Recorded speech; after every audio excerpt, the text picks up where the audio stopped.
दोस्तों, हम सभी ने ग्रेट फिजिसिस्ट एल्बर्ट आइंस्टाइन के द्वारा बताए गए मास एनर्जी रिलेशन के बारे में जरूर सुना होगा और आपको ये भी पता होगा कि ये इक्वेशन मास और एनर्जी के बीच रिलेशन बताती है। यानी इस इक्वेशन E=mc² से हम मास को एनर्जी और एनर्जी को मास में कन्वर्ट कर सकते हैं। लेकिन शायद ही किसी को ये पता होगा कि इस इक्वेशन में c² का क्या रोल है। अगर मैं आपसे पूछूं कि आइंस्टाइन की इस मास एनर्जी रिलेशन में c² का क्या मतलब है, तो आप में से अधिकतर लोगों का जवाब होगा कि c वैक्यूम में लाइट की स्पीड है और ये एक कांस्टेंट है। लेकिन अगर मैं आपसे कहूँ कि यहाँ कांस्टेंट c² ही क्यों है, इसकी जगह कोई और कांस्टेंट भी तो यूज किया जा सकता था, या फिर अगर c ही यूज करना था तो c की पावर में 2 ही क्यों रखा गया, c के पावर में 3 या केवल c क्यों नहीं रखा गया। हालांकि आपने इस मास एनर्जी रिलेशन के कई वीडियोस यूट्यूब पर देखे होंगे या फिर कई आर्टिकल्स भी पढ़े होंगे, लेकिन शायद ही आपको इस सवाल का जवाब मिला होगा। तो आज हम आपको इस इक्वेशन से जुड़े 2 सवालों के जवाब देंगे। नंबर 1, इस इक्वेशन में c यानी वेलोसिटी फैक्टर का ही यूज क्यों किया गया, उसकी जगह कोई और कांस्टेंट क्यों नहीं। नंबर 2, इसमें लाइट की स्पीड का ही यूज क्यों किया गया, किसी और पार्टिकल या ऑब्जेक्ट की वेलोसिटी का क्यों नहीं। तो आइए आपको पहले सवाल का जवाब बताते हैं। नंबर 1, इस इक्वेशन में c यानी वेलोसिटी फैक्टर का ही यूज किया गया, उसकी जगह कोई और कांस्टेंट क्यों नहीं। फिजिक्स में जो एक बात हम सभी को ध्यान में रखनी चाहिए लेकिन हम उसे अक्सर इग्नोर करते हैं, वो है यूनिट्स। आपके फिजिक्स टीचर ने भी आपको कई बार यूनिट्स की इंपॉर्टेंस समझाई होगी।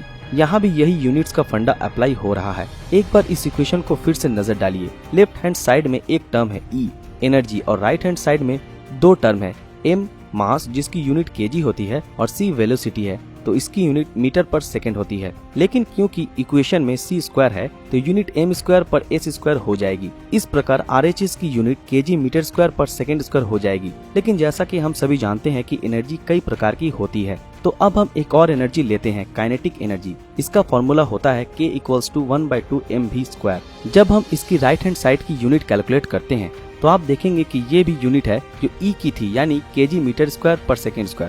अब हम एक और एनर्जी लेते हैं जिसे पोटेंशियल एनर्जी कहते हैं। इसका फॉर्मूला होता है Pe=mgh। जहाँ पर m मास है तो उसकी यूनिट kg होगी, g acceleration due to gravity है जिसकी यूनिट मीटर पर सेकंड² होगी और h ऑब्जेक्ट और अर्थ सरफेस के बीच की डिस्टेंस होती है जिसकी यूनिट मीटर होगी। तो पोटेंशियल एनर्जी की यूनिट भी kg मीटर² पर सेकंड² होगी। शायद अब आप समझ गए होंगे कि एनर्जी के लिए मास और वेलोसिटी के स्क्वायर का ही मल्टीप्लाई जरूरी होगा, तभी हम दोनों साइड में यूनिट्स मिला पाएंगे। अब बात करते हैं हमारे दूसरे सवाल की। नंबर 2, इसमें लाइट की स्पीड का ही यूज क्यों किया गया, किसी और पार्टिकल या ऑब्जेक्ट की वेलोसिटी का क्यों नहीं। असल में थ्योरी ऑफ रिलेटिविटी इस बात पर बेस्ड है, भले ही कोई ऑब्जर्वर कितनी भी स्पीड से मूव कर रहा हो लेकिन वे सेम फिजिकल लॉज को ऑब्जर्व करेंगे और जो एक स्पीड जो सभी ऑब्जर्वर को सेम दिखेगी वो है स्पीड ऑफ लाइट। तो आज हम आपको बताते हैं कि आखिर स्पीड ऑफ लाइट ही क्यों।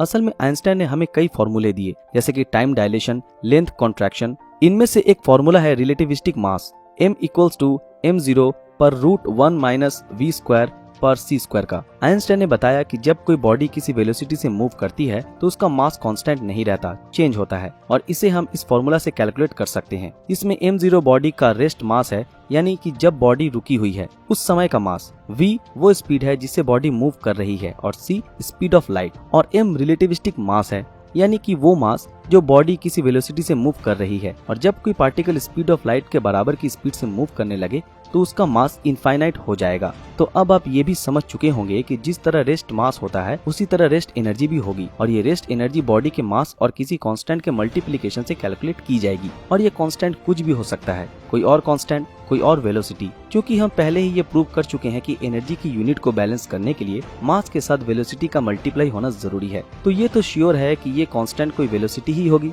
लेकिन हमारा सवाल ये है कि वेलोसिटी स्पीड ऑफ लाइट की ही क्यों रखी गई। तो हम ये मान लेते हैं कि ये वेलोसिटी स्पीड ऑफ लाइट ना होके कोई और वेलोसिटी है। तो सपोज पार्टिकल की एनर्जी है E=km और हमें ये पता लगाना है कि k की वैल्यू क्या होगी। लेकिन थ्योरी ऑफ रिलेटिविटी के अनुसार टोटल एनर्जी y के प्रोपोर्शनल होगी, यानी E=y/km और y=1/√1 - v² पर c² होता है। इस v की स्मॉल वैल्यू होने पर टेलर सीरीज के एक्सपेंशन से ओपन करके हम देखेंगे कि y=1 + ½ v² पर c² हो जाएगा। y की जगह ये वैल्यू रखने पर आपको E=km + ½ km v² पर c² हो जाएगी। और अब इस इक्वेशन में आप देखेंगे कि k की जगह सिर्फ c² रखकर ही इस इक्वेशन की यूनिट को मेंटेन रखा जा सकता है। तो अब आप समझ गए होंगे कि आइंस्टाइन की इस इक्वेशन में c² का क्या रोल है। हमारी ये जानकारी आप लोगों को कैसी लगी हमें कमेंट में जरूर बताएं। अगर ये वीडियो आप लोगों को पसंद आया तो इस वीडियो को लाइक और ज्यादा से ज्यादा शेयर जरूर करें। अगर आप हमारे इस चैनल पर नए हैं तो हमारे चैनल को सब्सक्राइब करके बेल आइकन ऑन कर दें और जिन लोगों ने हमारे फेसबुक पेज को फॉलो नहीं किया वो तुरंत फॉलो कर दें। तो फिर मिलते हैं आपके साथ अगली वीडियो में, तब तक के लिए अलविदा।